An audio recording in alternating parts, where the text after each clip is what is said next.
하나님의 말씀 신약 마태복음 8장 23절부터 34절까지 말씀입니다. 마태복음 8장 23절부터 34절까지 말씀 한 목소리로 우리 합독하시겠습니다. 배에 오르심에 제자들이 따랐더니 바다에 큰 놀이 일어나 배가 물결에 덮이게 되었으되 예수께서는 주무시는지라. 그 제자들이 나와 깨우며 이르되 주여 구원하소서, 우리가 죽겠나이다. 예수께서 이르시되 어찌하여 무서워하느냐, 믿음이 작은 자들아 하시고 곧 일어나사 바람과 바다를 꾸짖으시니 아주 잔잔하게 되거늘 그 사람들이 놀랍게 여겨 이르되 이가 어떠한 사람이기에 바람과 바다도 순종하는가 하더라. 또 예수께서 건너편 가다라 지방에 가심에 귀신 들린 자 둘이 무덤 사이에서 나와 예수를 만나니 그들은 몹시 사나와 아무도 그 길로 지나갈 수 없을 지경이더라. 이에 그들이 소리질러 이르되 하나님의 아들이여, 우리가 당신과 무슨 상관이 있나이까? 때가 이르기 전에 우리를 괴롭게 하려고 여기 오셨나이까 하더니 마침 멀리서 많은 돼지떼가 먹고 있는지라. 귀신들이 예수께 간구하여 이르되 만일 우리를 쫓아내시려면 돼지떼에 들여보내 주소서 하니 그들에게 가라 하시니 귀신들이 나와서 돼지에게로 들어가는지라. 온 떼가 비탈로 내리달아 바다에 들어가서 물에서 몰사하거늘 치던 자들이 달아나 시내에 들어가 이 모든 일과 귀신 들린 자의 일을 고하니 온 시내가 예수를 만나려고 나가서 보고 그 지방에서 떠나시기를 간구하더라. 아멘. 귀한 은혜가 함께 하시길 축복합니다.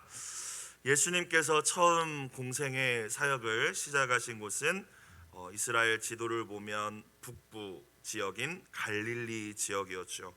이곳은 예루살렘을 중심으로 한 그 지역이라기보다는 외곽, 그러니까 많은 이방인들이 섞여 살고 있었고 정통 유대인들에게는 천대받고 무시당하던 그러한 지역이었습니다.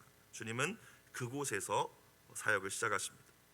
우리가 잘 아는 것처럼 또 이 갈릴리 지역이라는 곳은요, 바다로 오해할 만큼 아주 커다란 호수가 있던 곳이었습니다. 갈릴리 바다라고 불리기도 하고 게네사렛 호수라고 불리기도 하는 호수였죠. 오늘 말씀을 보니까 예수님께서 이 제자들과 함께 이 호수 건너편으로 건너가시기 위해서 이 배에 오르시는 장면으로 오늘 말씀이 시작됩니다. 23절, 배에 오르심에 제자들이 따랐더니. 자, 예수님께서 제자들과 함께 이제 호수를 건너서 돌아가는 것은 더 시간이 걸릴 수 있으니까요, 호수를 건너편으로 가기 위하여 배에 오르시는데, 오늘 마태복음 본문에는 이 배에 올랐던 시점이 시간대가 나와 있지 않지만 마가복음에 기록되어 있는 같은 평행본문, 같은 내용의 본문을 살펴보면 이 시간이 저물 때쯤이라고 나와 있어요. 그러니까 해가 뉘엿뉘엿 지기 시작해서 이제 어두워지고 밤이 되는 시점을 이야기하는 것입니다.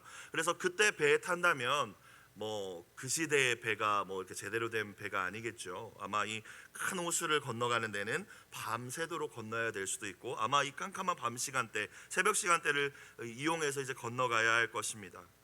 자, 그런데 이 갈릴리 호수라는 곳은요, 해수면보다 굉장히 낮은 분지 지형이라고 해요. 우리나라로 생각해 보면 대구 같은 지형이죠. 안으로 푹 꺼져 있는 그런 지형 속에 이제 호수물이 있는 것입니다. 그리고 호수 주변에는 헤르몬 산을 비롯한 높은 산들이 굉장히 많았어요.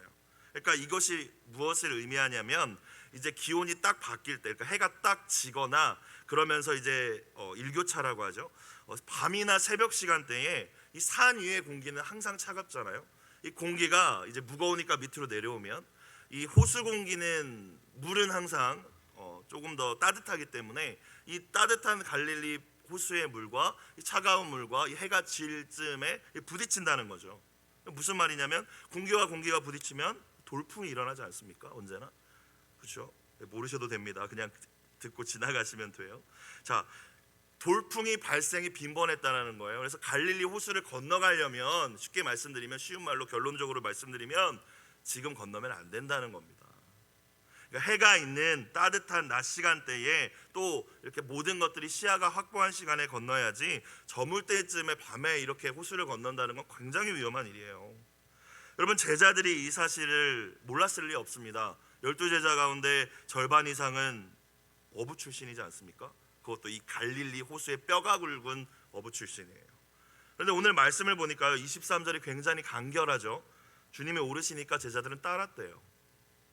누구 한 사람도 주님 지금 배 타시면 돌풍 붑니다. 내일 가시죠 하는 사람이 없더라고요. 누가 예수님의 제자이겠습니까? 제자는 주님 말씀에 노라고 대답하지 않는 사람입니다. 계산하지 않는 것이고요, 안 되는 이유를 설명하지 않는 것입니다. 위험천만한 돌풍이 불지라도, 불 수 있을 가능성이 있을지라도 주님이 가신다면 그 주님을 신뢰하며 따라가는 것이 제자인 줄로 믿습니다. 저와 여러분도 오늘 말씀에 나와 있는 제자들처럼 주님이 배에 오르신다면 그곳이 지금 돌풍이 일어날지도 모르는 곳이라 할지라도 그대로 따라갈 수 있는 은혜가 있길 주의 이름으로 축원합니다. 아마 처음에는 잔잔한 항해가 이어졌을 거예요. 속으로 다 생각했겠죠. 순종하니까 돌풍 안 부네. 예수님 함께 계시니까 별일 없겠다, 이런 생각을 했을지도 모르겠습니다. 그런데 그때 또 예수님은 어떻게 하고 계셨어요? 오늘 말씀을 보니까 하루 종일 모든 에너지를 다 사용하셔서 또 너무나도 피곤하신 나머지 이제 배 뒤편에서 주무시고 계셨다라고 기록되어 있죠. 그런데 갑자기 아까 말씀드린 대로 찬 공기 내려오고 뜨거운 공기 부딪히고 이런 일들이 자주 일어났는데 바람이 거세게 불기 시작하면서 방금 전까지도 분명 잔잔했던 이 물이 출렁이기 시작합니다. 베테랑 어부 출신 제자들이었기 때문에 아마 뭔가를 해보려고 했겠죠. 그런데 이거는 어떻게 통제할 수 없는 광풍이었어요. 배는 거의 뒤집히다시피 한 상황이 되었고 이제 배 안에 물이 차 들어오기 시작합니다. 이러한 아비규환 속에서도 예수님이 깨지 않고 계속 주무시고 계셨어요. 24절 말씀 볼까요? 바다에 큰 놀이 일어나 배가 물결에 덮이게 되었으되 예수께서는 주무시는지라. 다른 복음서를 보니까 광풍이 불었대요. 막 엄청난 폭풍우가 불었다라는 것이죠. 아마 분명히 제자들 가운데 이런 생각했을지도 모르겠습니다. 괜히 따라왔네. 주님 말씀에 순종했는데 왜 이런 일이 생기나? 주님을 온전히 따른 이 결과의 보상이 그냥 이 갈릴리 호수에 빠져 죽는 건가? 밤에는 역시 건너면 안 되는 거였어 라는 생각 분명히 하지 않았겠어요? 사랑하는 여러분, 우리가 주님을 따르는 그 길에, 순종하며 따르는 길에도 광풍이 불 수 있음을 깨닫는 이 아침이 되시길 주의 이름으로 축복합니다. 예상하지 못한 또는 예상이 되는 어려움일 수도 있고요, 예상하지 못한 어려움일 수도 있어요. 이유조차 제대로 설명할 수 없는 고난을 만나는 경우도 있습니다. 주님을 따르는 제자의 길이란 좁은 문 좁은 길이라고 말씀하셨고요, 십자가의 길이라고 이미 주님 말씀하셨어요. 그러나 우리가 오늘 주목해야 될 것은요, 풍랑이 끝이 아니라는 것이죠. 여러분, 제자들 다 빠져 죽었습니까? 결코 그렇지 않죠. 바다에 빠져 죽고 그냥 다 끝나버리는 것이 오늘 이야기의 결말이 아니라는 것입니다. 순종하며 주님을 따른 이 제자들은 이 말씀만으로 이 풍랑을 다스리시는 하나님의 아들이신 예수님을 경험하게 된 줄로 믿습니다. 이분이 그냥 사람이 아니시구나, 그냥 말씀만 서기관들보다 뛰어나게 전하시는 그런 스승님 랍비가 아니시구나, 하나님이시구나 경험하는 계기가 되었다는 거예요. 우리 가운데에도 여러 가지 풍랑이 일 수 있어요. 뭔가 죄의 결과나 주님의 징계가 아니라 순종하며 따라갔는데도, 평생 주님을 위하여 헌신했는데도 그런 일이 일어날 수 있어요. 하지만 그 끝에 주님이 예비해 놓으신 놀라운 영광을 바라보며 인내할 수 있기를 주의 이름으로 축원합니다. 수련 목회자를 마치고 제가 이제 목사 안수를 위해서 10년 전에 이제 목회지를 알아보기 시작했습니다. 그러다 기도하는데 아무도 의지할 곳 없는 곳에 가서 개척하라는 마음을 주셨어요. 시간이 흐르면서 말씀으로, 꿈으로, 환경으로 여러 가지로 하나님은 더욱더 분명하게 말씀을 주셨습니다. 주변의 동기들, 친구들, 선배들 다 말렸습니다. 누가 요즘에 개척을 하냐? 그것도 아무 대책 없이, 성도님들 한 분도 없이 그냥 개척을 나가냐? 그렇게 다 가진 것도 많지 않은데 어떻게 하려고 하냐?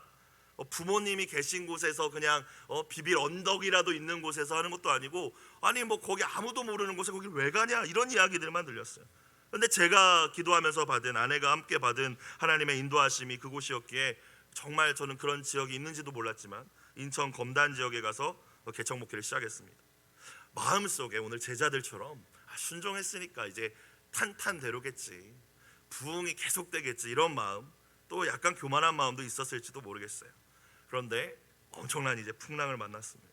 사람들에게 배신당하고 상처받고 저 안에 몸과 마음이 병들었죠. 큰 포부와 자신감을 가지고 시작했던 목회도, 개척 목회도 그렇게 정리할 수밖에 없었어요. 세상의 관점으로 보면 완전한 실패입니다. 그런데 만약 그 시간이 없었다면요, 저희 부부는 하나님만 의지하는 것을 결코 배우지 못했을 거예요. 그리고 또한 목회의 성공의 목표가 아니라 주님을 사랑하는 것이 목회의 목표가 되어야 된다는 것도 깨닫지 못하게 됐을 거예요. 그리고 무엇보다도 풍랑은 있었지만 머리로만 알고 있던 하나님을 친히 경험하는, 공급하시는 하나님, 보호하신 하나님을 경험했던 때는 바로 그때였던 것 같아요. 하나님과 더 친밀해지고 가까워진 줄로 믿습니다. 사랑하는 여러분, 풍랑이 일대 있습니다. 제자의 길은 결코 쉽다고 말씀하시지 않았어요. 하지만 그 풍랑이 끝이 아님을 기억하시고 그 풍랑을 통해 주님을 더 깊이 알아가시는 은혜가 있기를 주님의 이름으로 축원합니다. 자, 이제 제자들이 죽음의 공포에 휩싸였습니다. 놀라운 거는 주님은 이 상황에서도 주무시고 계시다는 거죠. 그래서 깨우기 시작했어요. 26절, 제자들이 나와 깨우며 이르되 주여 구원하소서. 살려달라는 얘기입니다. 그죠? 구원하소서. 우리가 죽겠나이다. 마가복음을 보니까요, 주여 우리가 죽게 된 것을 돌아보지 아니하십니까? 라고 이제 깨웁니다. 원망이 섞인 거죠. 예수님 지금 잘 때입니까? 지금 빨리 일어나시라고. 지금 우리 다 죽게 생겼다고. 우리 예수님 따라서 여기까지 왔는데 우리 다 죽게 생겼습니다. 지금 이 말입니다. 신앙의 여정 속에서 우리가 풍랑을 만날 때에 이 제자들처럼 반응할 때가 있는 것 같아요. 저도 그랬거든요. 주님을 오해하는 거예요. 내가 이렇게 힘든데 주님 뭐 하시나, 이런 마음이 드는 거죠. 내가 정말 죽도록 힘든데 주님 나에게 관심 없으신가? 물론 우리 하나님은 졸지도 주무시지도 않고 오늘 예수님, 인간 예수님이 피곤함으로 주무시고 계신 거지만 사실 예수님도 이들을 죽도록 내버려 두시지 않죠. 그런데 내가 오해하는 거죠. 그 주님을. 내가 정말 힘든데, 내가 물에 빠져 지금 이 풍랑 속에서 죽을 정도로 괴로운데 주님 나한테 무관심하시는구나. 여러분, 그럴 때 더 절망적인 마음이 들지 않습니까? 여러분, 그런데요, 그렇게 절망 가운데서 부르짖고 절규하는 제자들에게 오늘 주님이 주시는 말씀을 저와 여러분이 붙들어야 할 줄로 믿습니다. 26절 말씀 볼까요? 예수께서 이르시되 어찌하여 무서워하느냐, 믿음이 작은 자들아 라고 하십니다. 어찌하여 여러분 두려워하십니까? 예수님이 우리 인생의 배에 함께 타고 계시는데요. 여러분, 어찌하여 그렇게 염려하십니까? 예수님이 우리의 이 사역의 목회의 여정 가운데, 또 우리의 신앙의 여정 가운데 한순간도 우리를 떠나신 적이 없는데요. 모래 위의 발자국이라는 예화에서 이야기하듯이 우리가 더 힘겨울 때는 우리를 업고 걸어가시는 분이 우리 주님이신 줄로 믿습니다. 두려워하지 마십시오. 오늘 말씀하십니다. 어찌하여, 마가복음에 보면 어찌하여 이토록 무서워하느냐, 그러니까 엄청나게 두려워했다라는 거예요. 어찌할 바를 몰랐다는 거예요. 믿음이 작은 자들아라고 하셨는데요, 이것은 믿음이 너희가 조금 있기는 있는데 조그맣다라는 의미가 아닙니다. 양을 의미하는 단어가 아니라고 해요. 저도 찾아보니까 이것은 믿음의 질과 관련된 이야기라고 합니다. 너희의 믿음은, 너희가 믿음이 있다고 하지만 아주 질이 나쁜 믿음이야 라는 의미예요. 무슨 말입니까? 진짜 믿음이 아니라는 거죠. 너희가 나를 잘 따라오기도 하고 했지만, 평안하고 순탄할 때, 별일 없을 때 그렇게 했지만 너희 풍랑 보고 나를 바라보지 못하니까 너희가 믿음 없구나 라는 표현입니다. 상황과 환경에 흔들리는 믿음, 두려움에 사로잡혀서 함께 계시는 하나님의 아들을 바라보지 못하는 그 믿음은 진짜 믿음이 아니다. 그래서 마가복음은 너희가 어찌 믿음이 없느냐라고 말씀하셨어요. 누가복음은 너희 믿음이 어디 있느냐라고 말씀하셨어요. 여러분, 동일하게 우리에게 말씀하고 계실 수도 있습니다. 우리가 주님을 믿고 따르고 나 기분 좋을 때는, 뭔가 일들이 잘 풀릴 때는 할렐루야 하다가 금방 낙심하고 절망해서 하나님 없는 것처럼 우리가 살고 불평하고 그럴 때는 은천아 너 믿음이 어디 있냐 물으신다라는 거예요. 주님을 따라 배에 올라탈 그 믿음은 있었지만 풍랑 앞에서 그 믿음이 사라져버린 것이죠. 여러분, 우리가 많이 들었잖아요. 진짜 믿음은 시험을 만났을 때, 인생의 풍랑을 만났을 때 그 앞에서 증명된다는 사실을 우리는 이 아침 다시 깨달을 수 있는 것 같습니다. 그래서 얼마 전에 우리에게 주신 말씀처럼 반석 위에 집을 지은 지혜로운 사람들이 다 되시길 주의 이름으로 축원합니다. 풍랑 가운데서 증명되는 거예요. 뭘 보고 놀라운 체험을 하고 그게 아니라 매일매일 주님 말씀 듣고 그 말씀 따라가려고 주님과 말씀을 통하여 동행하는 자만이 풍랑 가운데서도 질 나쁜 믿음이 아니라 주님이 네 믿음 어디 있느냐 그런 믿음이 아니라 이겨내는 승리하는 믿음이 될 줄로 믿습니다. 여러분 어떻게 근데 사실 이게 말은 쉽죠. 여러분 이런 죽음 앞에서 죽음의 정말 이 두려움 앞에서 누가 초연할 수 있겠습니까? 말씀과 기도를 통하여 주님을 바라보는 수밖에 없는 것 같아요. 너무 당연한 이야기지만요. 그럴 때 믿음의 주여 우리를 온전케 하시는 주님께서 우리에게 승리를 주실 줄로 믿습니다. 대부분 다 아시겠지만 올해 새해를 맞이하자마자 하랑이가 계속 저희 아들이 토하는 증상이 나타났어요. 장염인가 보다. 병원에 이제 그냥 동네 병원에 입원해서 치료를 받던 가운데 간 수치가 정상이 아닌데 그냥 피곤해서 나타나는 간 수치가 아니었어요. 심각한 간 손상이 의심되는 정도의 정상 범위가 40이라면 2000이 넘는 거죠. 충대병원으로 가서 계속 검사를 하고 하는데 이유가 나오지 않는 거예요. 처음에는 별거 아니라고 생각하는데 이제 저도 심각해지게 됐습니다.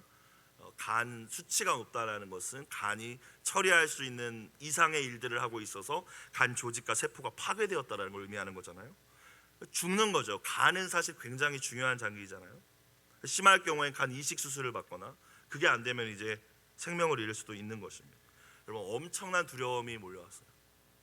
여러분 막 감대했을까요? 제가 이 상황 속에서 주님이 지켜주시겠지? 그러지 않았어요. 집에서 울고불고 하나님 앞에 매달려서 기도하기 시작했습니다. 그리고 떠오른 기억이 10년 전에 하랑이가 아들이 돌 직전에 그 죽을 뻔했던 기억이 이게 떠오르면서 이 두려움이 오는데요. 여러분 이걸 내가 두려워해야지라고 해서 두려워하는 게 아니잖아요.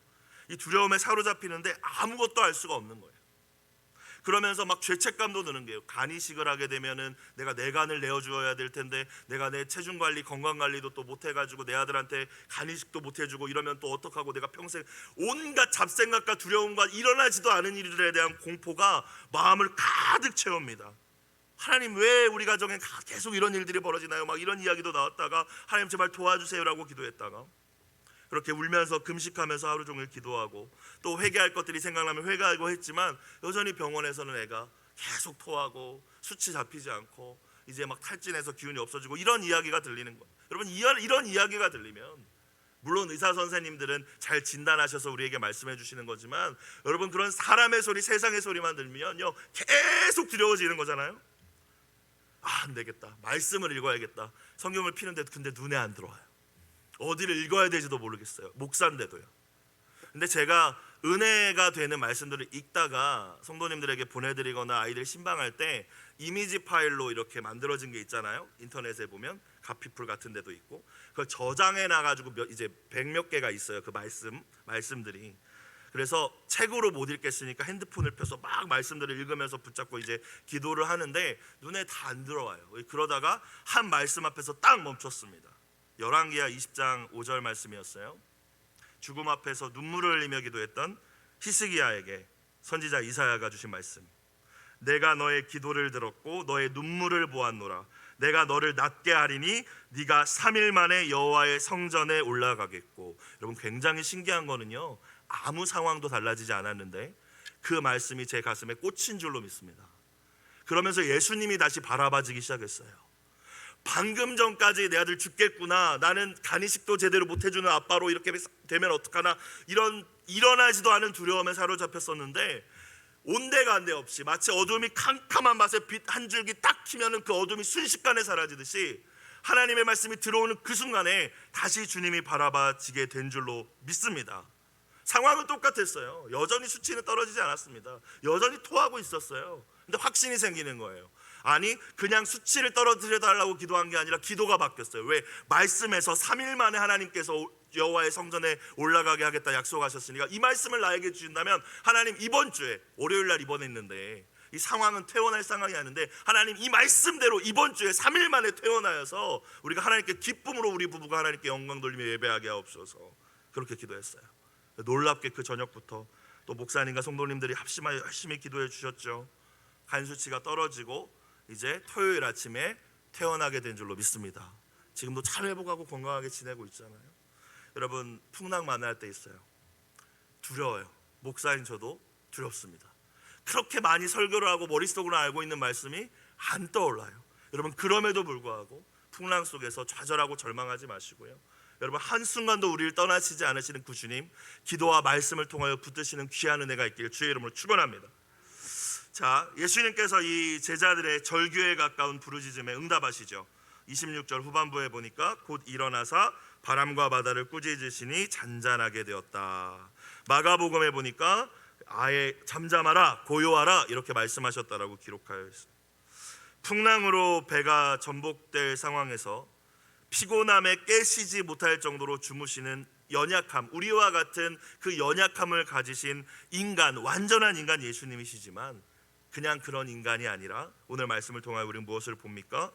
창조주 하나님의 권위와 능력을 가지신 하나님의 아들 예수님을 오늘 말씀을 통하여 우리는 발견하게 되는 줄로 믿습니다.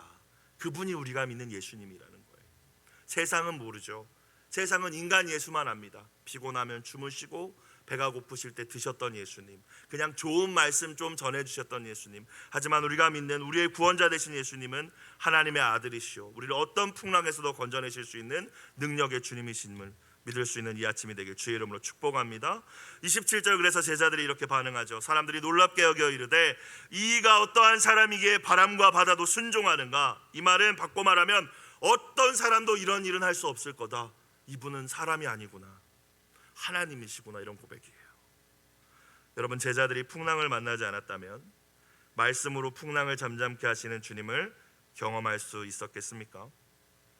자신들이 따르고 있는 분이 말씀만으로 온 우주 만물을 창조하시고 다스리시는 하나님의 아들을 경험하는 놀라운 기회가 된 줄로 믿습니다. 여러분, 주님의 제자로 살다가 우리가 풍랑을 만났을 때 이제는 저도 여러분도 왜 이런 일이 벌어지나, 여러분 이제 이렇게 반응하는 것이 아니라 하나님의 하나님 되심을 경험하게 해주시겠구나, 하나님만이 해주실 수 있는 구원의 역사를 보여주시겠구나, 질낮은 믿음이 아니라 큰 믿음, 진짜 믿음으로 반응할 수 있는 저와 여러분이 되시길 주님의 이름으로 축복합니다. 자, 이제 풍랑이 그쳤어요. 다시 잔잔해진 그 갈릴리 호수를 건너서 예수님과 제자들은 가다라 지방이라는 곳으로 가셨다라고 오늘 기록되어 있습니다. 다른 복음서를 보니까 거라사 지방이라고 나와 있는데 아마 같은 지역일 것 같아요. 그곳에는 귀신 들린 자가, 오늘 말씀을 보니까 2명이 무덤 사이에서 살고 있었는데 아마 예수님께서는 이 귀신 들린 자를 자유케 하시려고 이곳에 오신 것이겠죠. 28절 말씀입니다. 또 예수께서 건너편 가다라 지방에 가심에 귀신 들린 자 둘이 무덤 사이에서 나와 예수를 만나니, 이 귀신에게, 사탄에게, 마귀에게 영광과 육이 완전히 지배당하고 있는 자라는 것입니다. 그러니까 제정신이 아닌 거죠. 그들은 몹시 사나워 아무도 그 길로 지나갈 수 없을 지경이더라. 자, 이들이 예수님을 알아보고, 귀신들이 알아보고 소리 지릅니다. 29절, 이에 그들이 소리 질러 이르되 하나님의 아들이여, 우리가 당신과 무슨 상관이 있나이까? 때가 이르기 전에 우리를 괴롭게 하려고 여기 오셨나이까? 막 합니다. 때가 이르기 전에, 여러분, 사단의 때가 있습니다. 반대로 사탄이 성도들을, 교회를 공격하고 핍박하는 때가 정해져 있다는 것입니다. 영원하지 않습니다. 그 때가 되면은 하나님께서는 교회와 성도들을 완벽하게 구원하시고 하나님의 나라를 완성하실 줄로 믿습니다. 그리고 그 때가 되면은 모든 악한 세력들과 사단의 추종자들과 교회를 핍박하고 대적하는 이들은 영원한 불못에 처하게 될 줄로 믿습니다. 근데 오늘 이 마귀 들린, 이 귀신 들린 자가 때가 이르기 전에, 아직 때가 안 됐는데, 아직 우리에게 허락된 때인데 왜 벌써 와서 우리 괴롭힙니까? 지금 귀신들이 이러고 있는 거예요.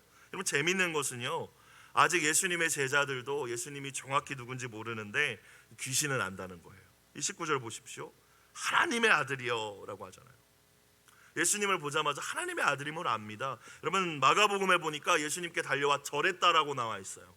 절하는 것이란 단어가 예배하다라는 단어거든요. 경배하다, 절하다. 귀신들이 예수님 누군지도 알고 그 앞에 나와서 절도 했다라는 거예요.